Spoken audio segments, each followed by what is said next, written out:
Okay, reka nongere mbasuhuze inshuti bavandimwe mbifuriza gukomeza kubana natwe muri aka kanya. Uyu munsi tugiye kwiga. Muriteguye? Yego. Murakoze cyane. Isomo ryacu ry'uyu munsi ryitwa inkweto. Tugiye kwiga inkweto. Yego. Mu buryo bw'abantu tuzi ko inkweto zambarwa mu birenge zikaba zifunze, hakabaho n'izidafunze. Habaho inkweto z'uruhu, inkweto za plastique, hakabaho n'inkweto abantu bikorera mu mapine ashaje, aho jyewe nakuriye twazitaga inkweto za rugabiri. Ndetse tukiri n'abana hari inkweto twakoraga mu birere by'imitumba y'inzina. Ibyo byose tukabyita inkweto. Ntekereza yuko mu buryo bw'abantu ari uko nguko inkweto zitwa, sinzi niba mwebwe mufite ukundi mwasobanura urukweto mu buryo bw'abantu cyangwa inkweto. Yego, hari n'izo bita bote zifunze ariko zizamuye. Yego. Zibarizwa muri parasitike. Nazo ziri muri plastique. Kubera ko inyigisho zacu twiga dushingira kuri Bibiliya, ndumva nifuza ko twakwifashisha igitabo cya Bibiliya kugira ngo tumenye ese Imana ni iki yita inkweto. Ese inkweto z'Imana zambarwa zite? Ni ukuvuga ngo turaza gusoza iri somo ryacu tumaze kumenya ni iki Imana yita inkweto, ese inkweto z'Imana zambarwa zite. Murakoze rero, reka twifashishe Bibiliya maze dusome mu gitabo cyo Kuva igice cya 3 umurongo wa 5. Turasoma Kuva 3 umurongo wa 5. handitswe ngo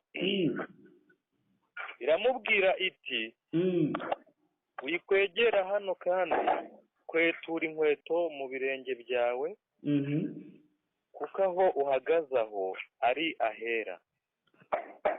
Ni ukuvuga ngo Mose yaragiraga umukumbi wa sebukwe Yetiro, aza kubona igihuru cyaka kidacika. Uko yarushagaho kucyegera nibwo yumvise ijwi rimubwira ngo kwetura inkweto zawe mu birenge, kuko aho uhagaze ari ahera. Bivuze ko ahantu hahera batahakandagiza inkweto. Iyo ugeze ahera ugomba gukuramo inkweto. Yego. Reka noneho twibaze iki kibazo. Urusengero rw'Imana kari urwera, kuki iyo twinjiye mu nsengero zacu tudakuramo inkweto? Yego. Aho ntibyaba ari ikimenyetso ko insengero zacu tujyamo zitarizera? Murabitekereza iki? Ni ibigaragara, niba hera hatajya hatinjira inkweto bivuze ko ziriya nsengero zitera. Kandi iyo turebye noneho abayisilamu iyo bagiye kwinjira mu musigiti, kubera yuko bazi ko ari ahantu h'Imana kandi hera, bakuramo inkweto. Nibo nanjye ngiye kuvuga ntese buriya nibo bamenye ko bafite ukuri. Muribuka yuko twifashisha igitabo cyacu cya Bibiliya, kandi tukaba tuzi neza yuko ubwenge bw'Imana bukwiye gutandukanya n'ubwenge bw'abantu. Ibibazo byose turaza kubyisubiza tumaze kumenya ni iki Imana yita urukweto cyangwa inkweto. Reka dusome muri Yosuwa igice cya 5 umurongo wa 15 naho twumve. Yosuwa 5:15. Yego. Nuko umugaba w'ingabo z'Uwiteka abwira Yosuwa ati kwetura inkweto mu birenge byawe, kuko aho uhagaze aho ari ahera. Yosuwa abigenza atyo. Ni ukuvuga ngo Yosuwa yabonekewe na marayika uyobora ingabo z'Uwiteka, amutegeka nawe gukwetura inkweto kuko aho ahagaze ari ahera, ari naryo tegeko ryashyiriweho Mose kandi niwe Yosuwa yasimbuye. Ate kuba ngo umuntu wese uri gukorera Imana agomba kumenya gutandukanya ahera n'ahatahera. Ahera ukaba utagomba gukandagizayo inkweto. Yego, ni gukomeza gushakisha ngo tumenye n'iki Imana yita inkweto. Dusome mu gitabo cya Rusi igice cya 4 umurongo wa 7 kugeza kwa 8. Rusi yego, igice cya 4 umurongo wa 7 n'uwa 8. nuko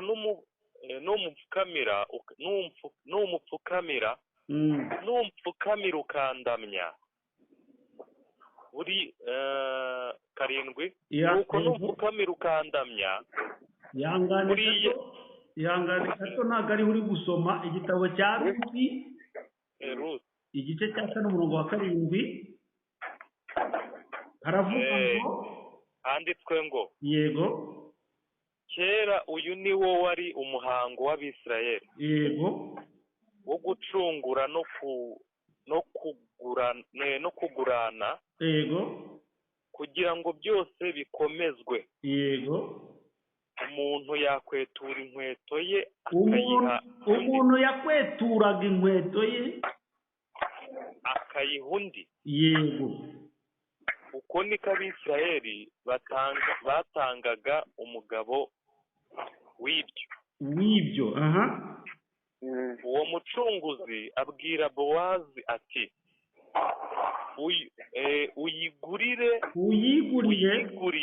Yego. Akwetura inkweto. Amena. Ni ukuvuga ngo mu Bayisiraheli, yego, gukwetura inkweto mu birenge byari ikimenyetso cyo gutanga umugabo. Yego. Hari ikintu ushoboye kugira ngo ikintu uzagikora neza. Ngo mu Bisiraheli aho hantu ntabwo mwumvise neza. Uvuze ngo twongere tuhasome neza, musubiremo, reka nisomere igice cya 4 umurongo wa 7. Kuvuga ngo kera uyu ni wo wari umuhango w'Abayisiraheli wo gucungura no kugurana kugira ngo byose bikomezwe.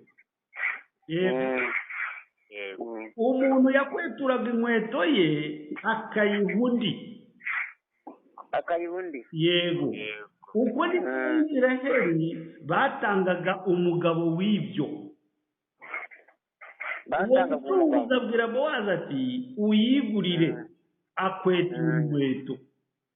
Ni ukuvuga ngo mu Bayisiraheli, iyo habaga hari ikintu wiyemeje kujya gukora, kugira ngo ugikore neza, wumve yuko uzagikora neza, indahiro wayirahirishaga gukwetura inkweto zawe. Yego. Ukazigurana n'uwo mugiye kugirana isezerano, ukamuha inkweto zawe nawe akaguhize. Uwo wari umuhango wo gucungura. Niba ngiwe niyemeje ngo nzajya gucungura Gilbert, niyemeje ngo nzajya gucungura Adolphe, yego, nakirishaga indahiro yanjye gukwetura inkweto zanjye nkazitanga. Yego. Wa wundi usezeraniye ko ngiye kumucungura nawe agakweturiza akazimpa. Icyo kubera ko nawe yabyemeye ko ngiye kumucungura. Yego. ubwo byagaragaza ko nawe yabyemeye. Byagaragaza ko nawe yemeye yuko ugiye kumubera umucunguzi. Iyo nabishoboye kandi wansabye ko mucungura, nabwo natangaga inkweto zanjye nkavuga ni ibintu sinzabishobora. Nabihakanisha gukwetura inkweto nkazitanga. Yego. Okay. Tuvuga ngo cyari igihamya cyemeza ko wemeye cyangwa se wahakanye. Ni igihamya cyemeza ko wemeye cyangwa wahakanye. Birumvikanye noneho. Gufata urugero ushobora kuvuga ngo uyu munsi yewe ngiye gufata umukobwa wa Gilbert niyemeje ko nzamusaba nkamukwa nkamurongora tukabana neza. iyo ndahiro nagomba kwirahirisha gufata inkweto zanjye nkazikwetura nkazitanga. igihe nzahemuka simbikore gutyo, naratanze inkweto zanjye, ntabwo nzi icyo bakoraga. ntabwo nzi icyo bakoraga, ariko izo nkweto zabaga ari zihamya ko indahiro warahiye uzayisohoza. yego. nk'uyu munsi niba mpagurutse mvuga ngo ngiye kwigisha abantu ba Huye, ba Bugesera, ba Ngoma, nakabaye nkwetura inkweto zanjye nkazerekana zigasigara nk'ikimenyetso ko bariya abantu ngiye kubigisha kubageza ku musozo. yego. ni nk'uko muri iki gihe turahira, wenda bamwe barahira bafashe ku ibendera, abandi bakarahira bafashe kuri Bibiliya. mu Bayisiraheli rero kurahira byari ugukuramo inkweto, bikagaragaza ko hari ikintu wiyemeje kandi ugiye kugisohoza. dusome Matayo igice cya 3 umurongo wa 11. Matayo yego, igice cya 3 ku murongo wa 11 aravuga ngo yego, yeweho ndababatirisha amazi ngo mwihane, yego, ariko uzaza hanyuma yanjye adusha ubushobozi, yego, ntibikwiriye no kumutwaza inkweto. amena. amen. niwe uzabatirisha umwuka wera n'umuriro. amena. amen. aha ngaha ni Yohana umubatiza urimo kubwira Abayisiraheli. yego. wibuke ko twabonye ko inkweto zabaga ari indahiro. none Yesu nawe agiye kuzana inkweto ze azikweture. n'ikimenyetso cy'uko agiye gucungura abantu. Yohana nawe akavuga ati jyewe rero ukuntu Yesu ugiye kubacungura uzababatirisha mu mwuka wera n'umuriro akomeye, yewe ntabwo ushobora gutinyuka no kumutwaza inkweto. ni ukuvuga ngo Yohana umubatiza ntabwo yari kwemera gufata inkweto za Yesu. bigaragara yuko Yohana umubatiza atashoboraga kugirana isezerano na Yesu. Yesu yari yihariye. yego. yego. ni ukuvuga ngo mu buryo bw'umwuka, yego, inkweto ni ubutumwa bwiza. inkweto ni iki? ni ubutumwa bwiza, cyangwa se ni ijambo ry'Imana ryo mu buryo bwo mu mwuka. nizo nkweto. noneho niba ugiye gucungura umuntu ugomba gukwetura inkweto zawe ukazitanga nk'ikimenyetso cy'uko wiyemeje kumucungura. murumva ubwo bishatse kuvuga iki? yego. ubwo ndumva ni nko gufata ubutumwa bwiza wowe ufite ukabumuha ubwo yari afite bukaba imfabusa cyangwa se we nawe akabuzana. we yari afite ubutumwa bw'urupfu, wowe umuzanira ubutumwa bwiza. yego. bikaba ari ikimenyetso y'uko wiyemeje kumucungura, nawe bikaba ari ikimenyetso cy'uko yemeye gucungurwa. ubutumwa bwiza ntabwo agomba kubuguha ku busa. ku busa. hagomba kuba hari indahiro igomba gukorwa hagati yanyu, ukiyemeza yuko ugiye gucungurwa, ukabihamirisha gufata inkweto zawe ukazizana, hanyuma nawe agafata inkweto ze akaziguha. ni ukuvuga ngo ugomba kuguha ubutumwa bwiza bwo mu buryo bwo mu mwuka, nawe ukabihamirisha kumbwira ubutumwa bwiza bwo mu mubiri wari ufite, kugira ngo tugurane nawe winjire mu mwuka. kuvuga ngo ubutumwa bw'urupfu nta kindi cyatumye bubaho ni ukubera kamere n'imirimo yayo. ugomba gukwetura inkweto zawe, yego, nanjye nkakwetura izanjye nkaziguha. abantu birumvikanye, akaba ariyo iba yandaye ubundi, bikaba ari cyo kimenyetso cy'uko umuntu yiyemeje gucungura undi. Inkweto ni inkweto ni ubutumwa bwiza. yego, ubwo ni ukuvuga ngo inkweto bavugaga ni izi ngizi twavuze hejuru z'abantu, za purasitike n'iz'uruhu n'izindi. oya ntaho bihuriye. niyo mpamvu tubwirwa yuko ibyo mu isi ni igicucu cy'ibyo mu ijuru. yego, twebwe rero niba turi gukurikira Imana dukeneye kumenya ibyo mu ijuru apana igicucu. hanyuma niyo mpamvu ushobora kujya ahantu ukababwira ngo nabonye abantu batambaye inkweto. inkweto uri kuvuga ni izihe? ni uko nta butumwa bwiza bwo mu mwuka bafite. yego, kuko ahantu bapfushije tuba tugomba kujya kubabwira ubutumwa bwiza bwo mu mwuka, bakamenya umuntu apfa ryari, yicwa n'iki, kuko umuntu ari uw'umwuka. niyo mpamvu rero abantu barababwira ngo nabonye mutambaye inkweto, bati reka da, twebwe twambaye inkweto. ziri hehe ko atari zo ko mutazizanye? kandi n'ibimenyetso bigaragaza ko batazambaye harimo na kurira, harimo kurira, harimo kuza ukabwiriza abantu, utanga ubuhamya ngo yatangaga imisanzu, yagiraga gute, yari umukiranutsi, ariko ni mu mubiri. twakoranye gutya, twabanye neza gutya, yari inyangamugayo. ibyo bintu byose ku Mana ntacyo bivuze. wowe zana iki? zana inkweto. yatanze amafaranga. yego, yatangaga amafaranga.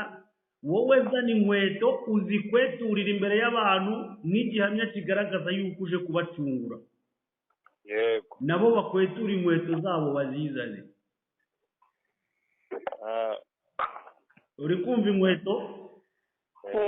mudusomere mu Baefeso igice cya 6 umurongo wa 15 n'uwa 16. yego, handitswe ngo igice, Abaefeso igice cya 5, yego, umurongo wa 15 n'uwa 16. handitswe ngo nuko mwirinde cyane uko mugenda, yego, mutagenda nk'abatagira ubwenge, ehe, ahubwo mugende nk'abanyabwenge. yego, mucunguze uburyo umwete kuko iminsi ari mibi. yego, 17. yego, nuko ntimukabe abapfu, ehe, ahubwo mwe mumenye icyo umwami wacu ashaka. 18. kandi ntimugasinde inzoga zirimo ubukubaganyi. haleluya. abantu kubera kutamenya ibyo barimo basinda inzoga zirimo ubukubaganyi. ugasanga umuntu umubwiye ikintu mu mwuka, yego, we akanga kucyemera ngo umusobanurire icyo washakaga kuvuga ari iki. uwo muntu aba abaye umusinzi. ugasanga impaka zirahagurutse kandi mwese muri gukoresha Bibiliya imwe. byakabaye byiza rero iyo atuje agaca bugufi, ushobora kumwereka muri Bibiliya bya bindi uri kuvuga igisobanuro cyabyo. niyo mpamvu iyo tuvuze ngo mu mwuka inkweto n'ubutumwa bwiza, tuba tubifitiye umurongo uri mu bigusobanurire.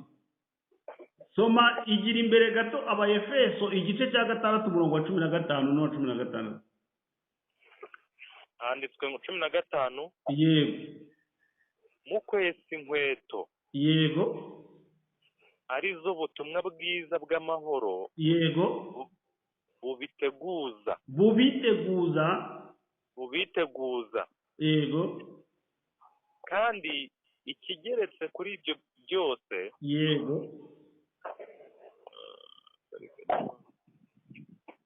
ikigeretse kuri ibyo byose mutware kwizera nk'ingabo. yego, ariko muzashoboza kuzimisha imyambi ariko muzashoboza kuzimisha imyambi ya wa mubi yose yaka umuriro. ni ukuvuga ngo rero impamvu abantu barwana na satani ntibamuneshe agakomeza banesha ni ukubera ubusinzi. Umuntu uramubwira ikintu ntategereze ngo ukimusobanurire kugira ngo kijye kimufasha, ahubwo agasinda. Ni ukuvuga ngo inkweto ni ubutumwa bwiza bw'amahoro butwiteguza. Ni ukuvuga ngo niba umuntu yitegura gucungurwa hari ubutumwa bwiza bw'amahoro agomba guhabwa, ubwo nibwo bwitwa inkweto. Yego. ariko ndikumva ari uwabyemeye. Uwabyemeye uwabyemeye niwe uhabwa ubasha kuba yakuramo izo nkweto ziwe akaziguha. niyo mpamvu nyine turi kuvuga ngo abantu birinda ubusinzi. Abantu babaye abasinzi ntabwo bashaka kugira ngo babanze bumve. Musome Gutegeka kwa Kabiri igice cya 29 umurongo wa 4 twumve.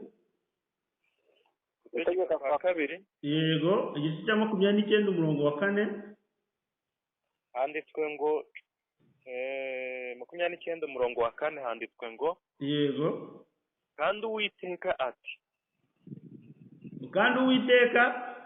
ati namaze imyaka 40 mbashorerera mu butayu. Yego. Imyambaro yanyu ntiyabasaziyeho.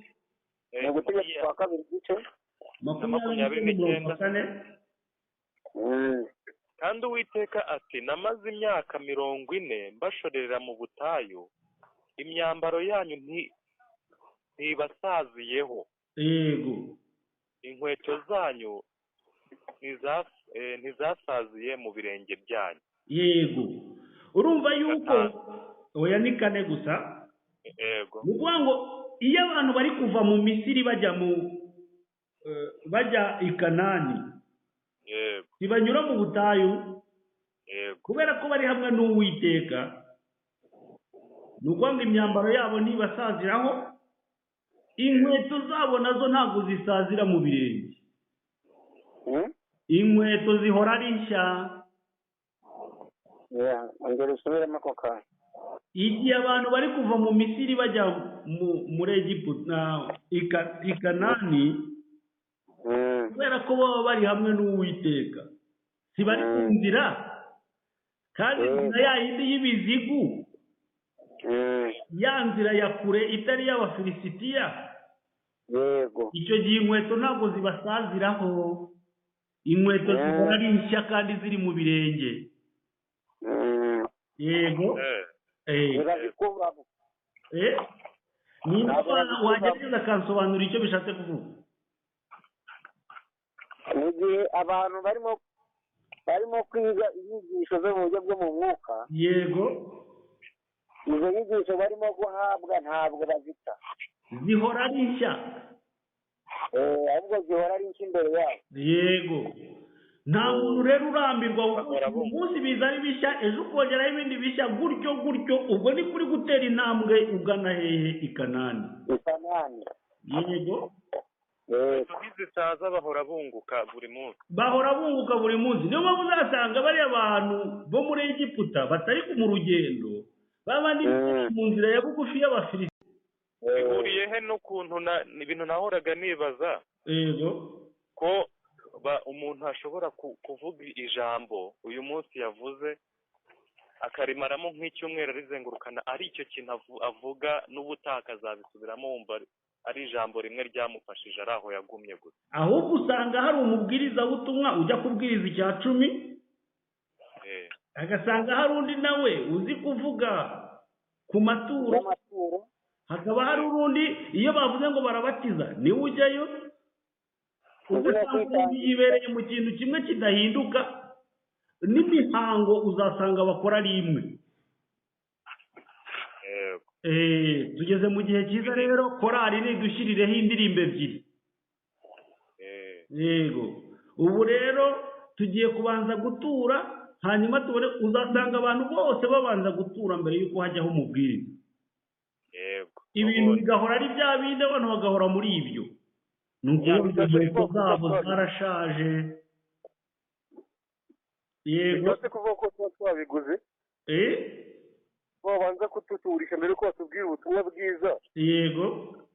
ubwo bishatse kuvuga ngo tuba turi kugura ijambo ry'Imana nyine kuko tubikora mbere ahantu hose kandi niko biba bimeze. Oya bo ibyo bari buze kukubwira ni ibiri bujyane n'uburyo mwitanze. niba mwatuye menshi cyangwa twatuye make. Niba mwatuye make nabo baraza kubaha bike. ibyo by'urubakira n'amaturo. mwarimu Karame. aho uvuze nanjye naguha akagero gatoya. Yego. hari ahantu nateraniye nasengeye baravuga ngo twitange abura n'umushyiramo pasiteri ararakara cyane. Yego. aravuga ati ubwo nta kintu mutanze ubwo muravumwe. Yego. ibyo bintu nanjye byambaye kandi ni ukuri nari nasengeye ahantu babivugamo habuze n'umuntu n'umutanga n'ikintu na kimwe turimo kwitangira inyubako y'urusengero. Aho ngaho rero uhita umenya ko bambaye inkweto zishaje zabasaziyeho. uvugisha ukuri ko pasiteri yarakaye aranadutuka kandi ari pasiteri wacu. Yego. Niyo mpamvu twebwe dukwigisha ibintu izi nkweto zacu ntabwo zijya zisaza. yego. Ibintu bigomba guhora ari bishya. Niyo mpamvu iyo usibye kuza kwiga ujye umenya ko wahombye cyane. Yego. Reka dukomereze muri Ezekiyeli igice cya 24 ku murongo wa 17. yego. Ezekiyeli 24 umurongo wa 17. aravuga ngo 24 murongo 27. 17. handitswe ngo 17 uzanihe ariko bucece. Yego. we kuborogera upfuye. Yego. wizunguriza igitambaro ku mutwe. Yego. kandi ukwete inkweto zawe. Yego. we kwipfuka ku munwa. Yego. kandi we kurya ibyo kurya by'abapfuye. Amena. Nuko iyo ahantu bapfushije cyangwa hapfuye umuntu wowe ugomba kuniha bucece. Kuniha bucece rero ni ukugira gute? Ni ukubanza kureba abantu bari aho ngaho ubutumwa bwiza wabaha buri butabara imitima yabo. Ntabwo ugomba kuboroga, ntabwo ugomba gupfa gusakuza uvugishijwe n'amarangamutima. Yego. Ugomba kwambara igitambaro mu mutwe. Yego. Yego. uko ntihabucece ni ukureba. Ni ukureba abantu bari aho ngaho ubutumwa bwiza bubakwiriye bushobora gutuma imitima yabo ikira. Si wowe witeguye kureba ariko hano twahahuriye turi abakatolike abadivantisite twahahuriye wenda turi abazayoni abaki reka uyu munsi mbigishe ku isabato. Urumva kuri kuniha bucece. urabanza ukagenzura mbere y'uko usohorejwe uvuga. Yego. Ntabwo upfa kuboroga, ntabwo upfa gutwarwa n'amarangamutima. Yego. Niba umuntu yapfuye tugiye kubasomera umurongo uri bubabwire ngo ntabwo tuzapfa twese ahubwo ngo tuzahindurwa bashya. Bibamarira iki? Bazahindurwa bashya babihinduwe n'iki? ndetse bahinduka bashya bakarizwa n'iki? Kandi barimo gupfa none ngo bazahinduka bashya. Cyangwa ugasanga umuntu arahagarara imbere y'abantu ngo uwacu wapfuye tuzongera tubonane. Ubwira abantu ngo muvuge galeluya ngo amen. Kweri muzongera mubonane. Ahubwo ugomba gukweta inkweto, ugomba kuvuga ubutumwa bwiza bwo muri bwo mu mwuka. Abantu bakava mu rupfu. Ukareka kwipfuka ku munwa. Urumva umunwa si n'ufite ibice bibiri. Uwo hasi n'uwo hejuru. Na kumupfuka ni ukuzana ubwenge n'ibitekerezo bushobora kumucungura. Kandi ukareka kurya ibyo kurya by'abapfuye. ibyo kurya by'abapfuye ni ibihe? si ibyo mu mubiri? ni ya magambo yo mu mubiri baba barimo kuvuga. ukaza kubigisha mu mubiri, basanzwe barapfuye, none nawe ugiye gusangira nabo. ugomba kubazanira ikintu kibereka yuko ibyo barimo atari byo, ko bagomba kubivamo. akenshi buriya twapfushije kiba ari ikimenyetso Imana iri kugira ngo buri muntu wese yisuzume arebe uyu nguyu ko apfuye yendi muzima, aho nanjye sindi umupfu ariko ugenda. niyo mpamvu uzasanga twebwe rero ahantu bapfushije uba ari umwanya wo kubwiriza, umwanya wo kubwiriza. hariya niho tujya guca abantu amatwi neza neza. yego, kwizengurutsa igitambaro ku mutwe. igitambaro uzi ko ari umwenda. yego, ibi si ibikorwa. umutwe ni ubwenge, ugomba kuhakorera ibikorwa bifite ubwenge, apana byo gusaragurika. niyo mpamvu ushobora guhaguruka ukavuga ijambo rimwe abantu bose bakagwa mu kantu. ni ukuvuga ngo rero igitambaro turagisobanukiwe. hariya muri Matayo 3:11 twabonye ko Yohana yavuga ngo warabatisha amazi, ariko uzaza inyuma ye ntashobora kumutwaza n'inkweto, kuko azabatirisha abantu mu mwuka no mu muriro.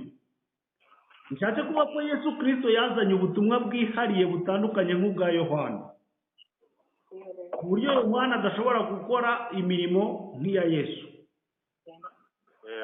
nuko rero ngo ukuri kw'Imana kuri mu mwuka, niko twazaniwe na Yesu, ntabwo kuri mu mubiri. ni ukuvuga ngo ibyo Yesu yazanye nta kintu tugomba kongeraho cyangwa kugabanyaho, niko kuri. ariko ibyo Yohana umubatiza yari yazanye byari uguteguriza Yesu, ntabwo ariko kuri. ubundi si ibyo yari yazanye, n'ubundi si ijambo risanzwe basanzwe basoma rya Bibiliya. ni ukuvuga ngo abo bantu bigisha mu mubiri baba barimo gukora umurimo Yohana umubatiza. ahubwo ikosa rimwe abantu bakunze gukora, ntabwo bateguriza abantu ngo bababwire ko inyuma yabo hari undi uzaza. uwo muntu akaba ariwe uzaza aje gukora umurimo wa Yesu. nk'uko ubu twakabaye tugera ahantu ku madini no matorero, bamara kutwumva bakavuga ati dore ngaba babandi twababwiraga. ntabwo twakabaye tujyayo aho bagiye kuturwanya, kubera ko twebwe tuje mu mwuka, ntabwo tuje mu mubiri. ahubwo ukaba wakumvikana na pasiteri cyangwa undi muntu wayoboragaho, niba batanga amaturo yo mu mubiri bakajya bamugenera inzu yo kubamo, bakamugenera na rasiyo. ariko nawe akakureka kwigisha ibyo mu mwuka, abantu bagera ku musozo na pasiteri arimo bagahabwa umwuka wera, buri muntu wese akajya kwigenga. umurimo wa Yohana ugakorwa n'uwa Yesu ugakorwa. ariko we yabwiraga abantu ataberuriye yuko ari kubiba. araza kukubona nk'umwanzi kuko uje kumena ibanga. ariko mwumvikanye kuko amaturo, hari amaturo y'umubiri hakaba n'ay'umwuka. ahubwo bagiye bazajya bama y'umwuka, we baguha y'umubiri, ariko twese dukeneye kubaho. dusangira iby'umubiri, iby'umwuka byo wowe ntabwo wabasha kubyihanganira, wowe ubindekere. hanyuma nitugera ku musozo buri muntu wese azaba yaramenye icyo gukora. nicyo abantu bigisha mu mubiri bakabaye bakora. kuko niba bari kubwira abantu ngo bazajya mu ijuru, inzira ni Yesu, kandi Yesu ari mu mwuka, ntabwo ari mu mubiri. yego, ni ukuvuga ngo twebwe twamaze kumenya inzira y'ukuri no gukiranuka, duharanire kumenya Imana mu mwuka, kuko mu mubiri niho Satani yigaruriye. Imana ni umwuka, n'abayisenga bagomba kuyisenga mu mwuka no mu kuri. mu izina rya Yesu Kristo umwami wacu, amen.